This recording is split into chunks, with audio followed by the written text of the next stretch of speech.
সমুদ্রের ধারে দাঁড়িয়েছেন কখনো? অনেকে দাঁড়িয়েছেন, ওখানে কিছু চোরাবালি থাকে, আছে চোরাবালি আছে।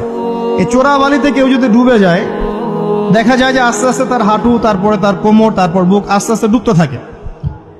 আমাদের অবস্থাটা এখন এমন হয়েছে যে প্রথমে আমাদের উম্মাহ, এই দেহটা একটা চোরাবালিতে পড়েছিল, পরে তার প্রথমত টাকনু পর্যন্ত ডুবেছে। সে হাত পা ছোড়াছড়ি করছে, আমাকে বাঁচাও, আমাকে উঠাও। চারপাশে উম্মার অনুসারী মানুষরা ছিলেন, তারা বলছে নড়াচড়া করবেন না, নড়াচড়া করবেন না, নড়াচড়া করলে আরো ডুবে যাবেন, ওইভাবে থাকেন। উম্মাহ বেচারা এভাবেই ছিল। তারপর আস্তে আস্তে আস্তে আস্তে তার হাঁটু পর্যন্ত ডুবে গেল। সে অস্থির হয়ে ছটফট করছে, আমাকে বের করো, আমাকে বের করো, আমি ডুবে যাচ্ছি।